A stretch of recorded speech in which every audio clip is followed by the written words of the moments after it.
Baik, kita mulai. Selamat siang. Assalamualaikum warahmatullahi wabarakatuh. Waalaikumsalam warahmatullahi Waalaikumsalam warahmatullahi wabarakatuh. warahmatullahi wabarakatuh. Salam sejahtera bagi kita semua. Salam sehat selalu. Kita lanjutkan pembahasan kita untuk mata kuliah genetika kuantitatif. Pada minggu yang lalu kita sudah membicarakan mengenai ragam. Penting ragam itu dalam kegiatan pemuliaan tanaman. Kita tahu bahwa salah satu aplikasi dari genetika kuantitatif adalah dalam kegiatan pemuliaan tanaman. Nah, sehingga ragam itu informasi ragam dari suatu populasi menjadi sangat penting. Nah, ragam yang kita diskusikan pada minggu lalu itu adalah ragam aditif dan ragam dominan, ya.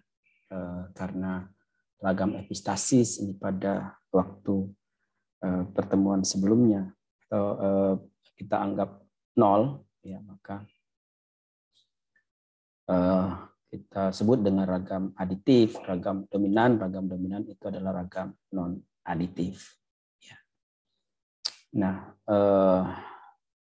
ragam aditif yang kita diskusikan pada minggu yang lalu itu masih dalam bentuk rumus, ya. Pada minggu ini itu kita akan hubungkan rumus yang kita telah peroleh di pada minggu yang lalu dengan rancangan persilangan mating design yang dapat digunakan untuk membangkitkan ragam aditif, ragam non aditif di lapangan. Ya. Nah, ini aplikasi atau kita dapat menghubungkan apa yang telah kita hitung di dalam bab ragam. Itu adalah minggu ini kita akan diskusikan hal itu yang kita sebut dengan kemiripan antar kerabat. Ya. Nah, jadi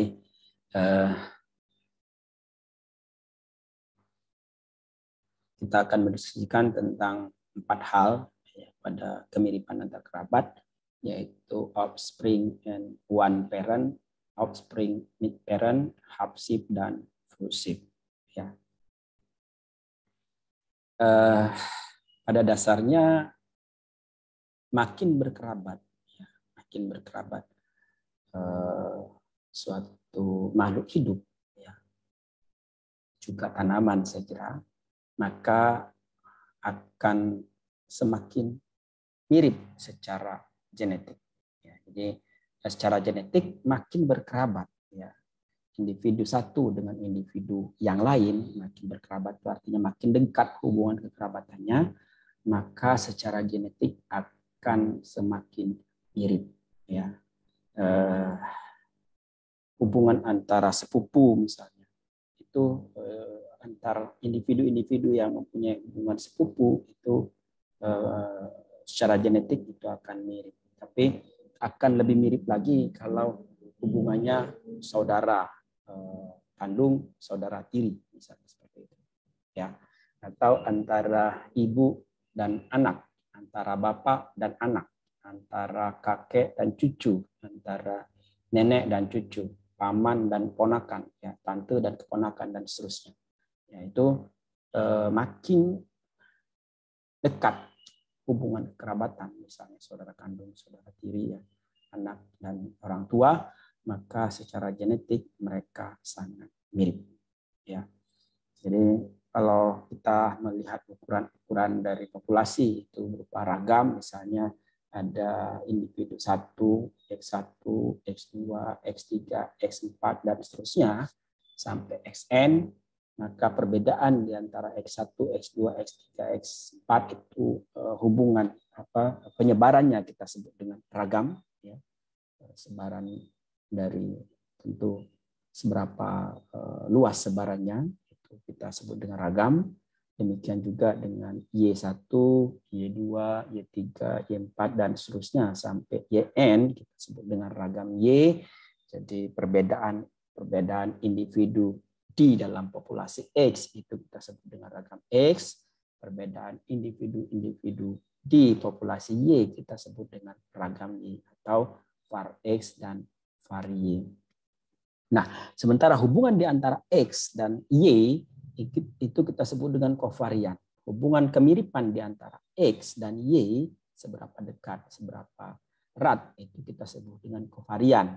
Kovarian X dan Y. Ya, jadi kalau misalnya kita pada minggu sebelumnya sudah bicara apa itu ragam, ragam secara matematis ini ragam itu adalah X min X rata-rata dikuadratkan dibagi dengan N-1 itu adalah ragam.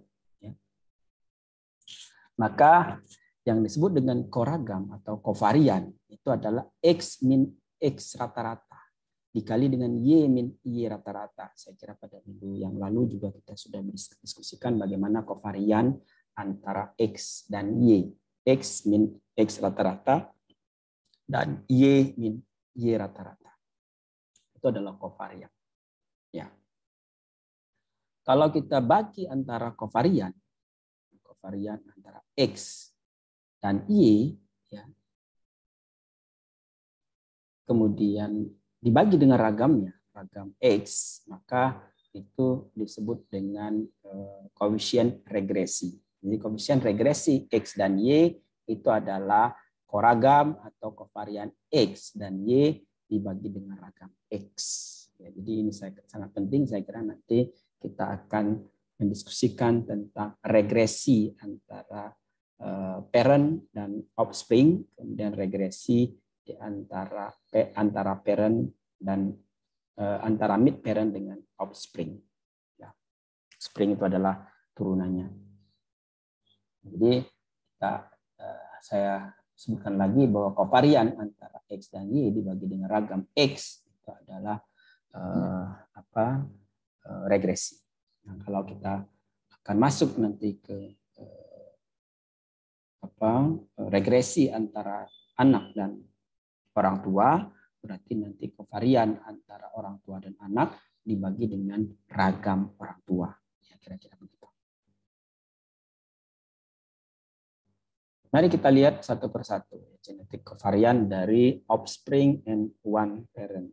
Ya, jadi kovarian offspring and one parent berarti salah satu tetua, apakah tetua betina saja, adalah kovarian antara anak dan salah satu tetua. Mengapa ini perlu kita cari? Ya, terkadang tanaman itu adalah tanaman menyerbu silang yang kita tidak tahu jantannya asalnya dari mana. Misalnya jagung kalau kita tanam begitu ya di lapangan, kemudian kita amati satu tongkol jagung, lalu kita ambil tongkol itu kita tanam pada generasi berikutnya, maka di tongkol itu yang kita bisa pelajari itu adalah tetua betinanya, bahwa dia berasal dari tetua betina ini. Tongkol ini berasal dari tetua betina ini. Tetua jantannya kita tidak tahu karena banyak sekali individu-individu jagung di sekitarnya misalnya. Ya, sehingga kita tidak bisa mengetahui persis siapa kira-kira bapaknya dari setiap biji yang ada pada tongkol jagung tersebut. Mungkin saja berbeda, begitu ya. Sehingga kita hanya bisa meregresikan antara ibu dan anak. Kita tidak tahu bapaknya siapa. Ini yang disebut dengan one parent. Hanyalah salah satu dari orang tuanya, dan biasanya yang kita ketahui itu adalah tetua betina. Banyak hal saya kira yang berhubungan dengan ini, misalnya pada karet ya. Pada karet itu menyerbu silang dianya, sehingga kita tidak bisa mengetahui jantan dari mana secara alami. Kita hanya tahu betinanya dari situ dengan memanen misalnya biji yang sudah tua, yang sudah jatuh pas di bawahnya, itu berarti ibunya dari situ, bapaknya tidak tahu dari mana. Sehingga yang kita identifikasi sebagai tetua itu adalah tetua betina saja. Nah, ini kita akan diskusikan bagaimana hubungan tetua betina one parent dengan anaknya. Ya, kovarian anak dan salah satu tetuanya. Jadi tadi kalau misalnya ragam di antara tetua, kalau ada ya, ragam di antara tetua dan ragam di antara offspring, ragam di antara tetua kita sebut dengan ragam A, ragam di antara offspring kita sebut dengan ragam B. Ragam di antara tetua berarti tetuanya tidak berupa galet murni, Bapak Ibu sekalian. Ragam di antara B, karena offspring pasti tidak galur murni, maka ada ragam. Tapi yang kita sebut dengan ragam tetua itu adalah bukan berupa galur murni. Ya. Jadi karena bukan berupa galur murni, berarti kita sekarang sedang menghubungkan antara tetua-tetua yang merupakan populasi bersegregasi dengan anak. Misalnya kita meregresikan, mencari hubungan antara F2 dengan F3, F3 dengan M4, dan seterusnya. Kita tidak bisa menghubungkan antara F1 dengan F2. Regresi parent offspring tidak bisa. Ya. Atau apalagi kalau P1 dengan F1. Dua-duanya tidak ada ragam. Tidak ada keragaman akibat genetik. Ya. Karena secara genetik mereka semua sama. Nah, yang dimaksud di sini ragam-ragam keragaman akibat dari perbedaan-perbedaan secara genetik. Walaupun fenotip itu memungkinkan tetap mempengaruhi itu, tapi ada perbedaan ragam genetik di antara itu. Jadi sekali lagi, tetua yang dimaksud di sini adalah bukan tetua P1 atau P2, tetapi tetua F2 atau F3. Jadi kalau tetuanya F2, maka offspring-nya adalah F3. Kalau tetuanya F3, maka offspring-nya adalah F4. Itu yang dimaksud di sini. Sehingga kita bisa hubungkan antara F2 dengan F3. Kita hubungkan antara F3 dengan F4, dan seterusnya. Dan yang kita amati di F2 itu adalah tentu ibunya. Karena tidak tahu bapaknya. Kita amati semua ibunya, tinggi tanaman, misalnya panjang tongkol, apapun juga karakter-karakter penting dari ibunya. Lalu kemudian tongkol-tongkol dari ibunya kita lanjutkan kepada turunannya, lalu kita amati turunannya, offspring. Nah, ragam dari ibunya kita sebut dengan ragam A, ragam dari bapaknya kita sebut dengan ragam B. Lalu kita hubungkan antara A dan B yang kita sebut dengan kovarian AB. Itu adalah kovarian offspring parent. Nah, lalu kita regresikan antara parent, regresi antara offspring dengan parent, kovarian offspring parent, di mana koefisien regresi dari offspring parent itu adalah kovarian offspring parent dibagi dengan ragam parent. Ya, kovarian offspring parent adalah kovarian antara offspring dan parent, ragam parent itu adalah ragam di antara tetua. Ya, jadi maka kita akan regresikan. Sebelumnya kita perlu ingat bahwa ragam aditif itu adalah 2 kali P Q alfa kuadrat. Ini pada minggu yang lalu ya. Jadi ragam aditif atau VA sama dengan 2 P Q alfa kuadrat. Ya. Dari mana itu? Ingat lagi minggu yang lalu. Dari mana informasi minggu yang lalu? Dari sebelumnya. Jadi kita sudah pertemuan minggu ketiga tapi masih berhubungan dengan minggu ke-1 dan minggu kedua. Nah, perlu kita lihat kembali ini apa yang telah kita peroleh pada minggu pertama. Ya, penting itu kita lihat-lihat lagi bahwa ada genotipe parent, ada genotipe offspring. Ya, nilai genotipe rata-rata dari offspring dan nilai genotipe parent. Nilai genotipe parent itu untuk A1 itu adalah 2PQ dikali alfa min QD. A1, A2 itu adalah Q min P dikali alfa ditambah 2P QD. A2, A2 adalah min 2P dikali alfa dikali PD. Ya, sementara offspring itu adalah nilai genotipe rata-rata Q dikali alfa. A1, A2 adalah setengah dikali Q dikurangi P dikali alfa. Dan A2, A2 adalah min P dikali alfa. Ya. Untuk menghubungkan antara parent dan offspring, kalau pada minggu yang lalu untuk mencari ragam kita tinggal kuadratkan nilai genotipenya, dikuadratkan dikalikan masing-masing frekuensi. Nah, karena menghubungkan antara parent dan offspring, maka kita kalikan saja ini 2PQ alfa min QD dikali dengan Q alfa dikali dengan P kuadrat. Jadi ini dikali ini, ya, itu adalah kovarian antara parent dan offspring, ya, dikali frekuensinya. Ya, kemudian ditambahkan karena dia sigma, ini nilai genotipe parent Q min P alfa ditambah 2 PQD kali offspringnya setengah Q min P alfa dikali 2 PQ. Ya.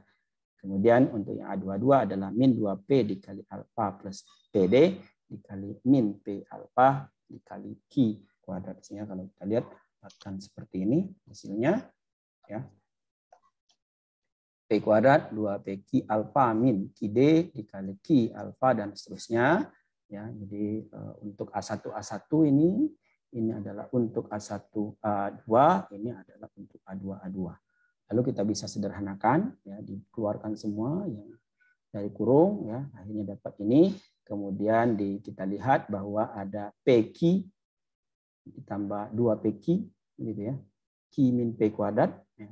Kemudian plus Q min Q plus Q min P plus P ini adalah 0. Ya. Sehingga yang tersisa itu adalah ini, yang di dalam ini. 2PQ Q kuadrat min 2PQ P kuadrat 2PQ. Di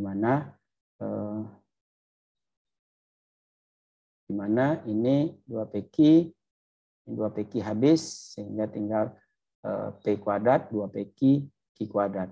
Ya, ini adalah 1. Ya. Kemudian Q min Q plus Q min P plus P itu habis, sehingga ini menjadi 0.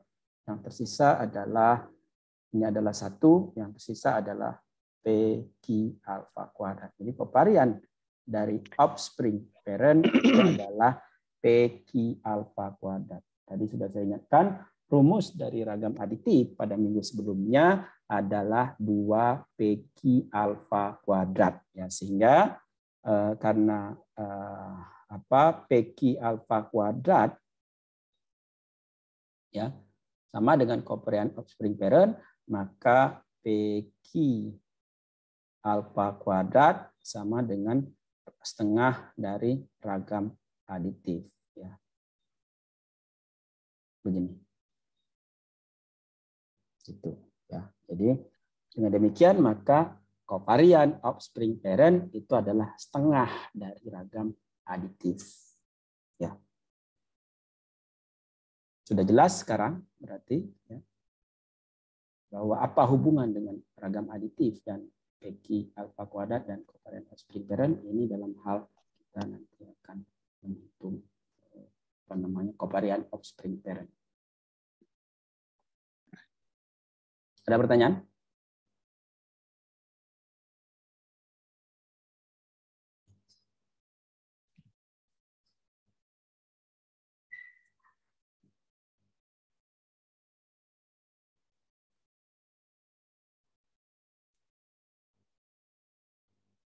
Lalu kita lanjutkan bahwa ragam dari P itu kita sebut dengan ragam P, di mana ragam P adalah ragam fenotip dari populasi tetua. Sehingga kalau kita hubungkan antara regresi offspring parent adalah covarian offspring parent, ragam per dibagi dengan ragam tetua, maka covarian offspring parent itu sama dengan setengah dari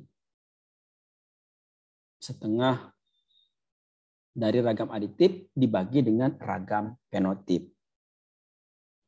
Kita tahu bahwa heritabilitas arti sempit itu adalah ragam aditif dibagi dengan ragam fenotip. Sehingga kalau kita lihat setengah ragam aditif per ragam fenotip adalah heritabilitas, ya, maka berarti regresi offspring parent itu adalah setengah dari heritabilitas. Ya. Dengan demikian heritabilitas, dalam hal ini heritabilitas arti sempit karena ragam aditif adalah 2 kali regresi offspring parent, di mana hanya tetua betina saja yang diketahui offspring parent, ya, hanya tetua betina saja yang diketahui. Ya. Dengan demikian maka kalau kita mendapatkan, kalau kita punya data regresi antara tetua dengan turunannya, antara F2 dengan turunannya pada tanaman jagung misalnya, antara F3 dengan M4 begitu, ya, maka regresi tersebut jika dikalikan 2 merupakan nilai heritabilitas. Ada pertanyaan?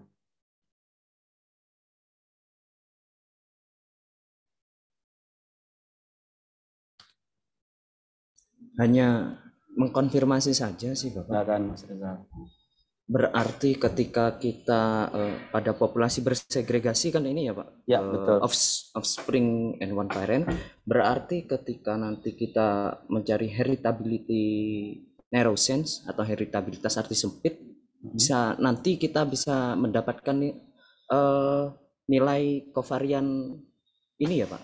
Yes, betul sekali. Jadi kalau kita regresikan,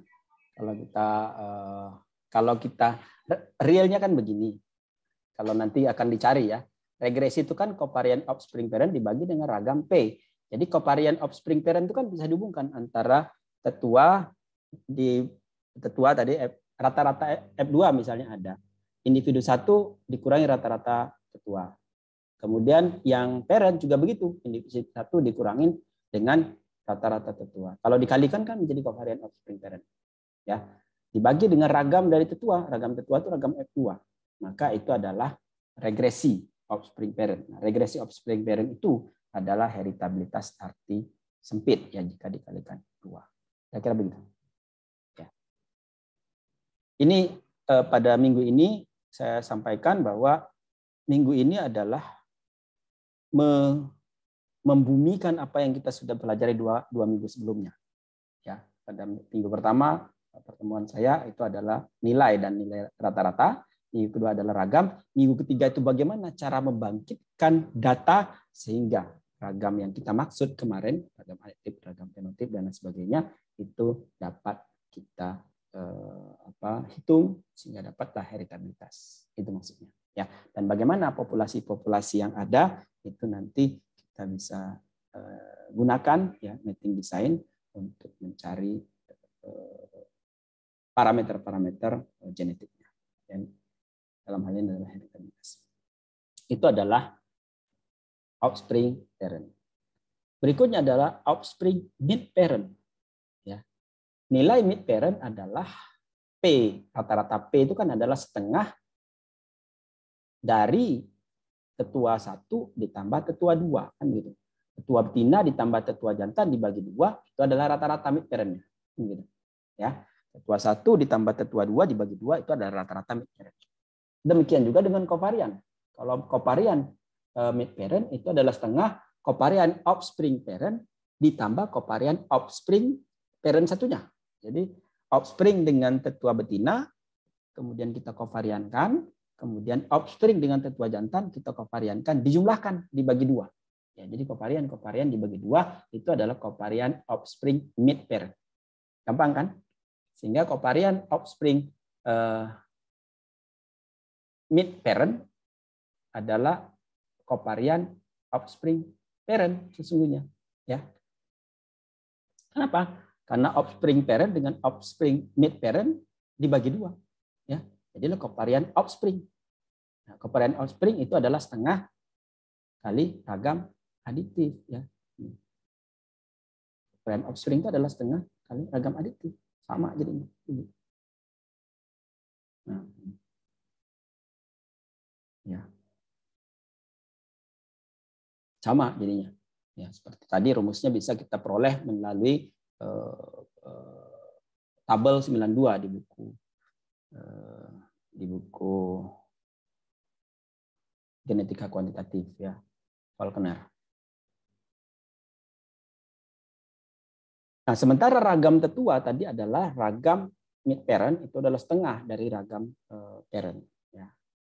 Setengah dari ragam parent, maka ya setengah ragam aditif dibagi dengan setengah ragam fenotip, ya. Maka ragam aditif, ragam fenotip setengahnya hilang. Nih, setengahnya hilang. Sehingga ragam aditif bagi ragam fenotip adalah regresi offspring mid parent itu adalah karena ragam aditif di ragam fenotip itu adalah sama dengan heritabilitas Nerosen atau heritabilitas arti sempit. Ya.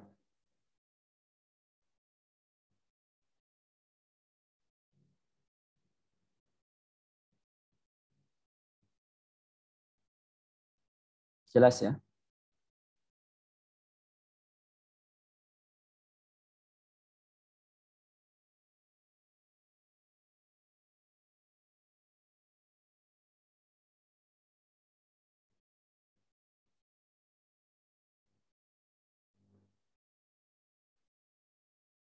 Ini contoh tadi disampaikan oleh Rizal tadi.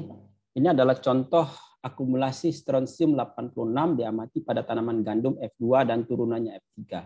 119 tanaman F2 hasil persilangan Kenya 117A dan cadet ditanam dan diukur akumulasi SR89. Sebanyak 60 batang tanaman F2 diambil secara acak, kemudian F3-nya ditanam dan diukur SR89-nya. Pada F3 diambil nilai tengah 4 batang untuk diukur SR89. Hasilnya terlihat pada tabel.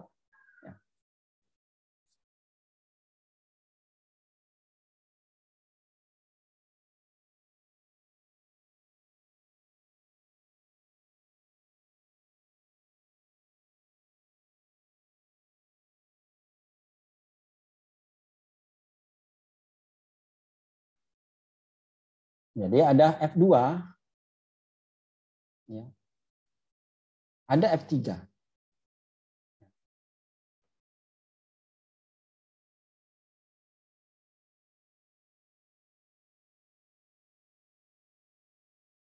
F2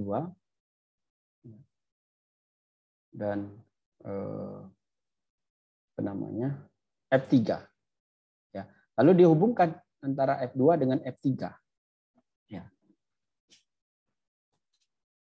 Ada data F2, ada data F3, sehingga kita bisa melihat kovarian antara F2 dan F3 dengan cara kita cari dulu ya rata-rata dari F2 dan kemudian rata-rata dari F3 masing-masing kita kurangin saja, kan bisa menggunakan Excel saja sebetulnya.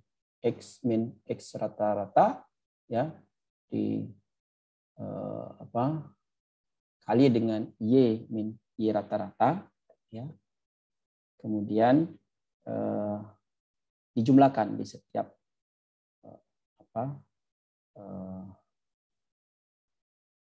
perkalian tersebut. Sehingga dapatlah kovarian F2 dan F3. Yang disebut dengan tetua di sini adalah F2. Sehingga ragam F2 dicari. Nah, dapatlah pembagi antara kovarian F2 dan F3 dibagi dengan ragam F2 dapat angka 0,301 regresinya. Ya.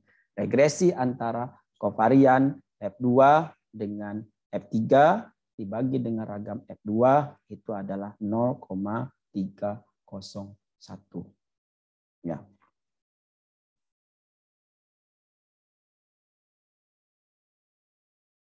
Nah, lalu kita mulai hubungkan ya, karena B-nya sudah ada, apakah gandum itu tanaman menyerbuk sendiri atau menyerbuk silang?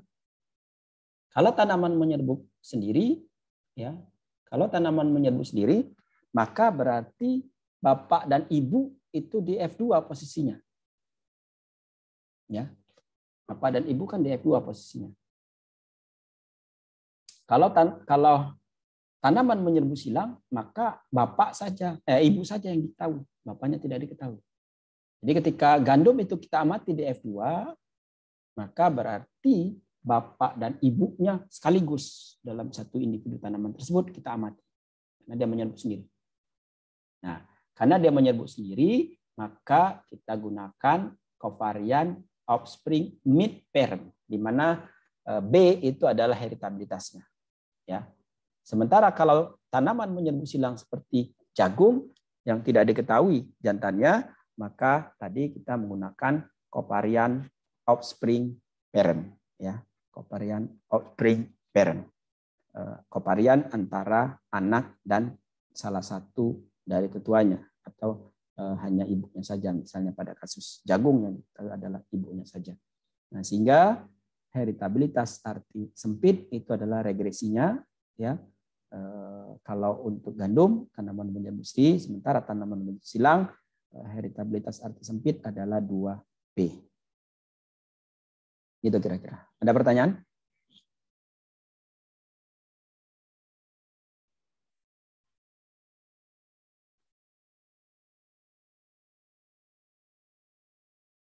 Nah, jadi itu adalah hubungan antara orang tua dan anak. Heritabilitas arti sempit itu bisa kita pelajari untuk hubungan antara orang tua dan anak. Maksud saya ada hubungan kekerabatan antara populasi-populasi yang kita amati, ya, orang tua dan anak, cucu dan nenek, ya, paman dan keponakan, antar saudara tiri, antar sepupu, dan seterusnya. Itu semua bisa dipelajari karena ada hubungan kekerabatan. Sementara kalau tidak ada hubungan kekerabatan, maka kita tidak bisa menghitung heritabilitas arti sempit. Ya, misalnya populasi galur murni, lalu kita amati ragamnya, tidak bisa kita membangkitkan heritabilitas arti sempit. Tidak ada ragam aditif di situ. Kita hanya bisa ragam genetik saja. Heritabilitas arti luas saja yang bisa kita peroleh dari situ, karena kita tidak bisa menghitung pewarisan. Nah, karena itu pada tanaman-tanaman banyak secara vegetatif, ya tidak perlu juga kita menghitung heritabilitas arti sempit. Ya, dia kalau diperlukan hanya menghitung heritabilitas arti luas. Ya. Jadi yang paling mudah menghitung heritabilitas arti sempit itu antara orang tua dan anak. Itu betul-betul regresi. Sementara antara yang lain itu tidak berupa regresi, nanti berupa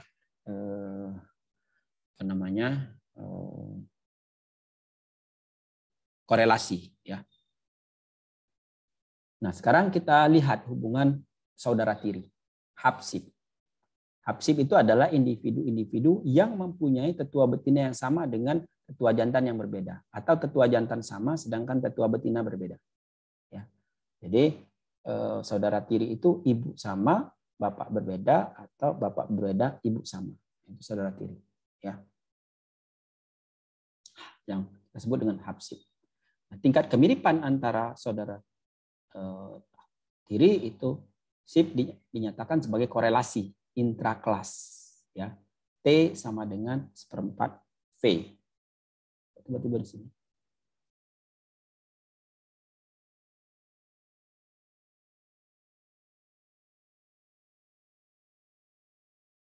Saya cek dulu ya.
Saya ulangi lagi ya.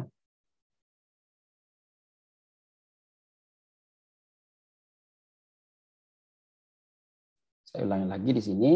Hapsib itu adalah individu-individu yang mempunyai tetua betina yang sama, tapi tetua jantan berbeda, atau tetua jantan sama, tetua betina yang berbeda.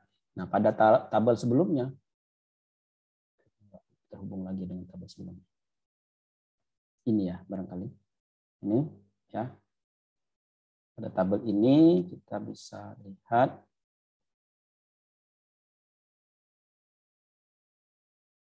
nilai offspring yang kita kuadratkan. Nilai offspring yang kita kuadratkan. Jadi tabel yang dimaksud adalah tabel ini. Ini nilai offspring yang kita kuadratkan. Ya.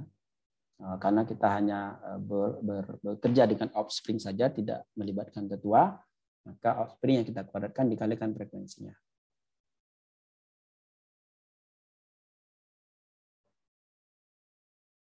Nah, jadi offspring yang kita kuadratkan, kita kalikan dengan frekuensinya, ini juga begitu, 2PQ setengah kali Q min P alfa kuadrat ditambah Q kuadrat min P alfa kuadrat.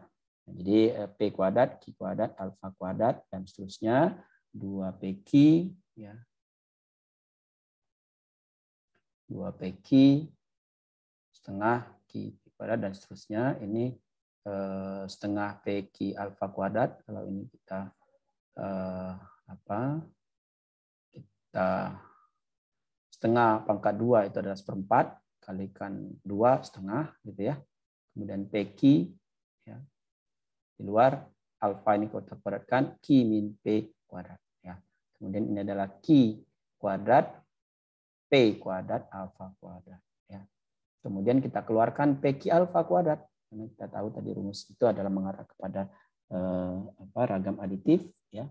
Maka PQ alfa kuadrat kita keluarkan, yang tersisa itu adalah di sini P dan Q, kemudian setengah Q min P karena PQ kuadratnya kita keluarkan. Kemudian di sini adalah PQ saja, PQ alfa kuadrat sudah dikeluarkan sehingga tersisa adalah PQ. Ya. Nah, kemudian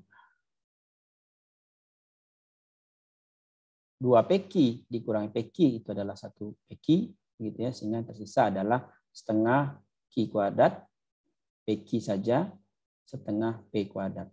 Setengah yang kita keluarkan, maka P kuadrat 2 PQ Q kuadrat. P kuadrat 2 PQ plus Q kuadrat itu adalah sama dengan 1, sehingga varian Habsib itu adalah setengah dari PQ alfa kuadrat. Sekali lagi kita tahu bahwa ragam aditif adalah 2 PQ alfa kuadrat, sehingga PQ alfa kuadrat adalah setengah dari ragam aditif.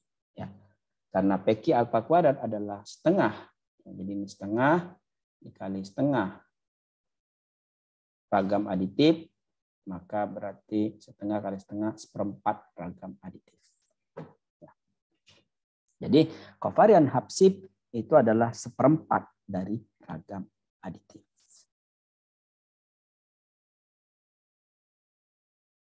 Ya, ada pertanyaan?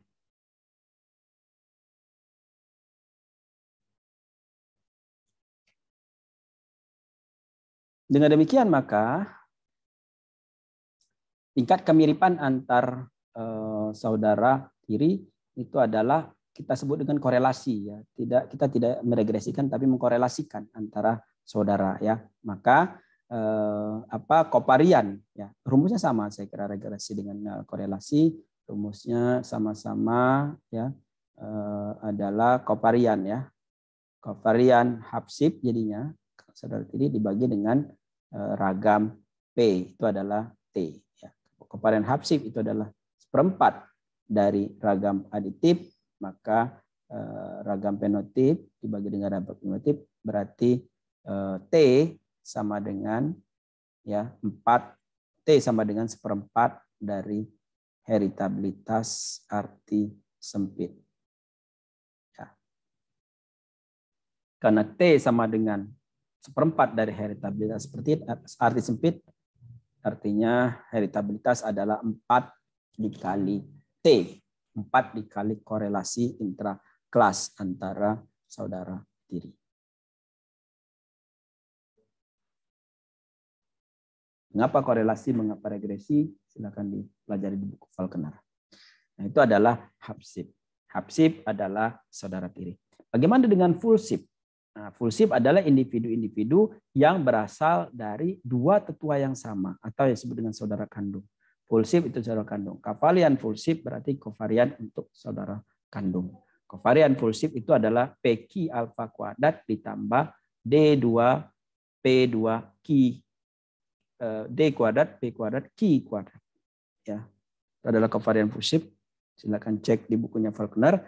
Maka karena ragam aditif adalah 2 PQ alfa kuadrat, ragam dominan adalah P kuadrat Q kuadrat D kuadrat, maka kovarian Fulsib itu adalah setengah dari ragam aditif ditambah seperempat ragam dominan. Ya, jadi kita bisa turunkan dari rumus ini. Ya, P kuadrat Q kuadrat D kuadrat ini sama dengan seperempat ragam dominan, sementara 2 PQ alfa kuadrat ya, PQ alfa kuadrat itu sama dengan setengah ragam aditif. Dengan demikian maka kovarian Fulsib adalah setengah ragam aditif ditambah seperempat ragam dominan. Ya, kenapa ada ragam dominan di sana? Karena ada ya hubungan antara jantan dan betina yang sama kemudian masuk ke dalam suatu individu, sehingga bisa kita hitung ragam dominan di situ.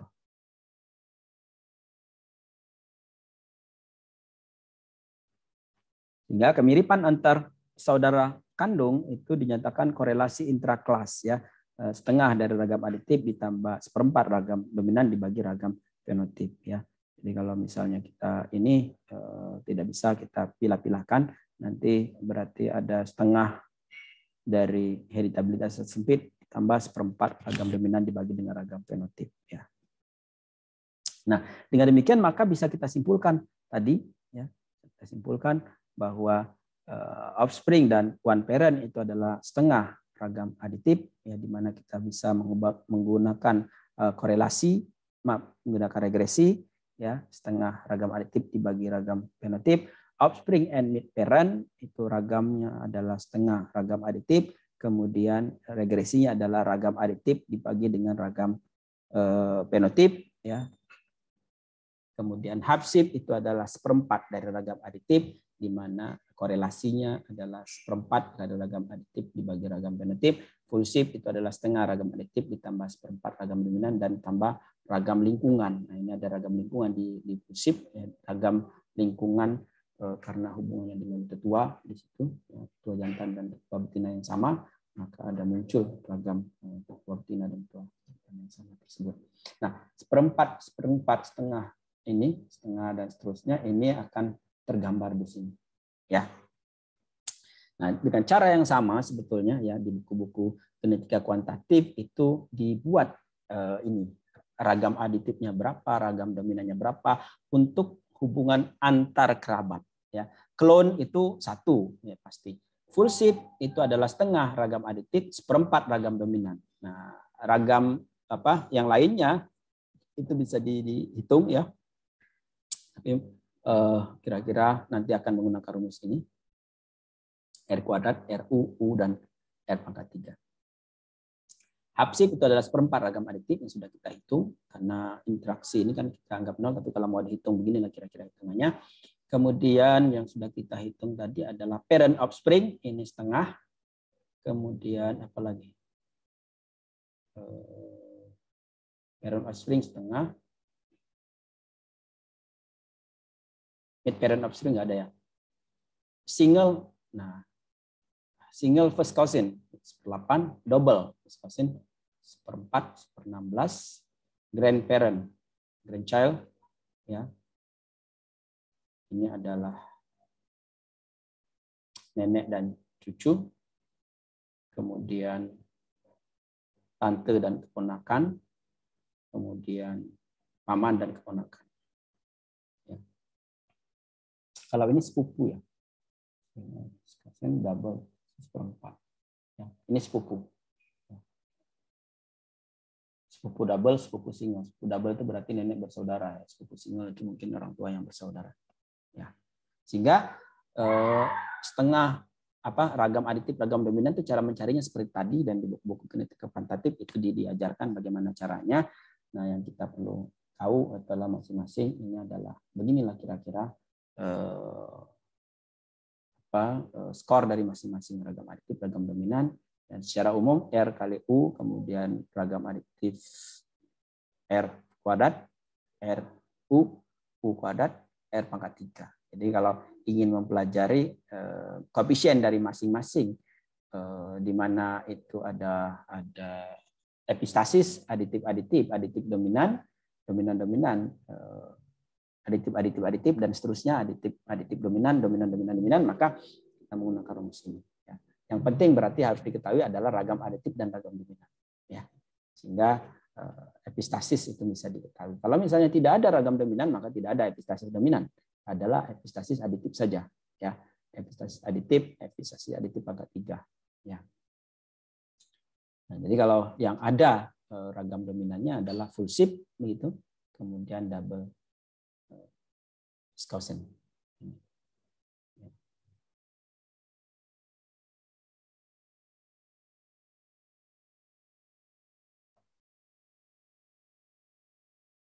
Saya kira itu pertemuan kita kali ini. Ada pertanyaan?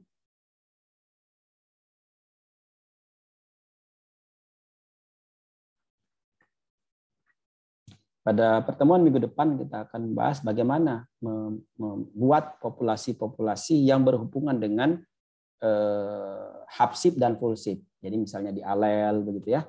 Kemudian North Carolina 1 2 3 line tester kan itu adalah memanfaatkan informasi hapsip dan fullsip. Di alel itu informasi hapsip dan fullsip ya. Hapsip dan fullsip hubungan ragam aditif dan ragam dominan adalah seperti ini. Nah, bagaimana nantinya hubungan antara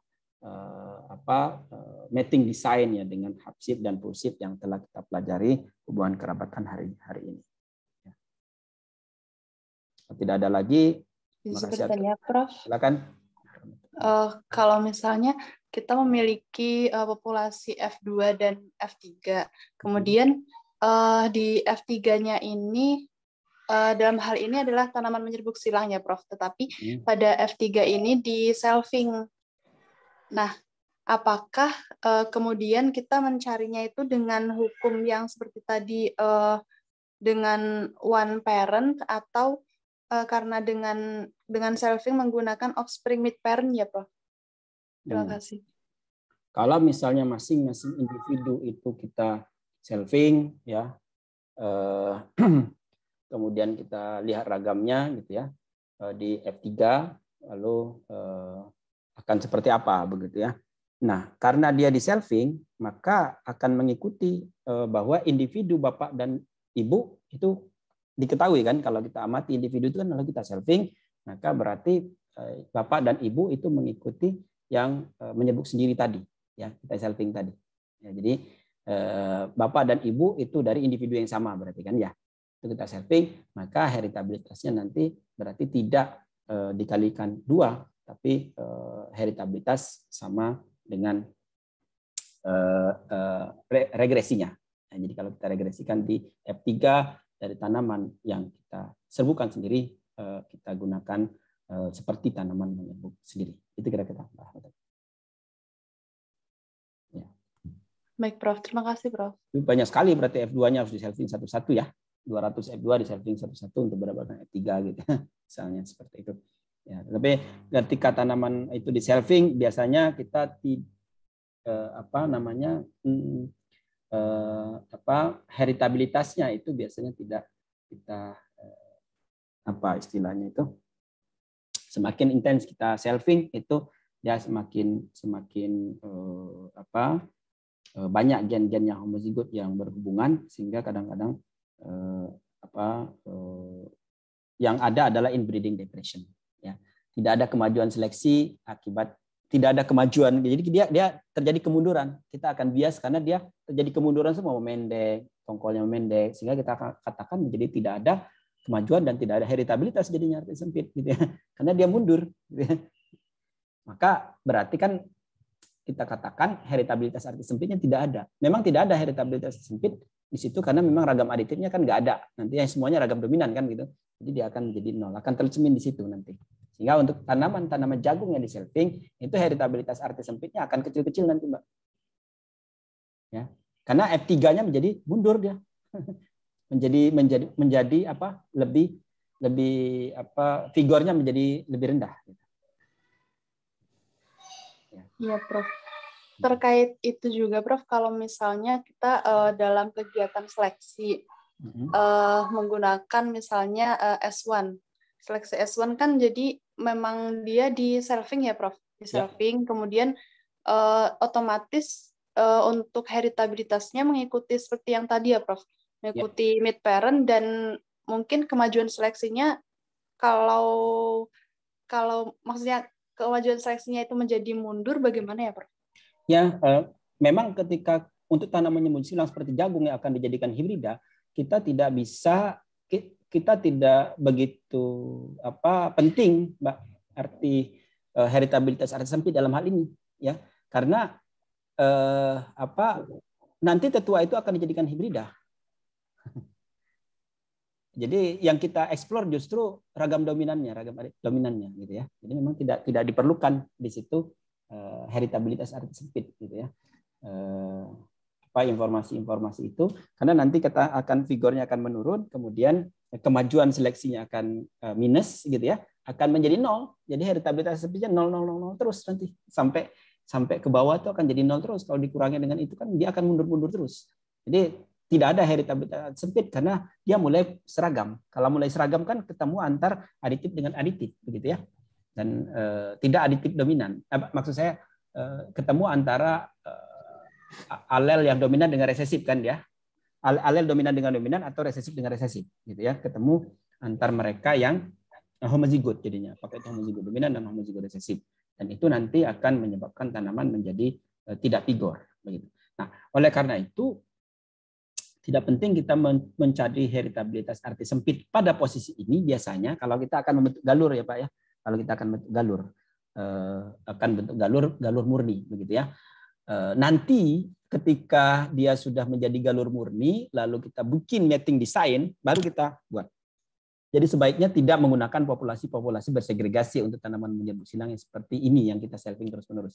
Tapi nanti ketika dia sudah jadi galur murni, baru kemudian kita silangkan antara mereka, jadilah di alel yang kita menggunakan half shift dan full shift gitu. Informasi itu yang nanti kita explore gitu. Ya, karena pada kenyataannya populasi-populasi nanti akan kita jual, kita gunakan untuk jadi varietas itu adalah populasi-populasi heterozigot.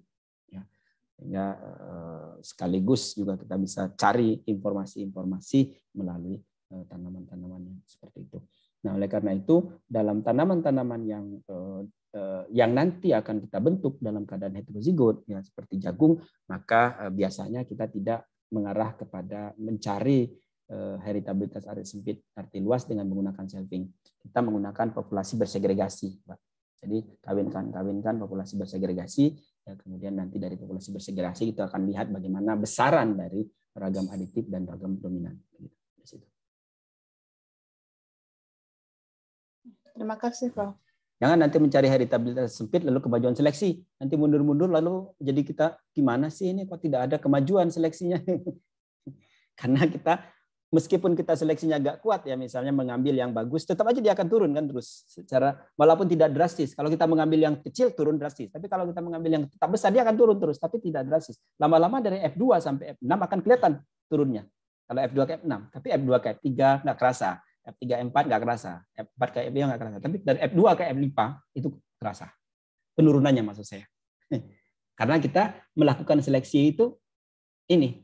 Tidak ngambil yang kecil kan, kita ngambil yang besar, ngambil yang besar terus jadi diturunkan ke bawah ya. Sehingga ngambil yang besar itu sesungguhnya mungkin saja tidak dalam keadaan homozigot. Ngambil yang tetap dalam keadaan bagus itu kan dalam keadaan heterozigot jagung itu ya. Ini harus hati-hati kita melakukan selfing.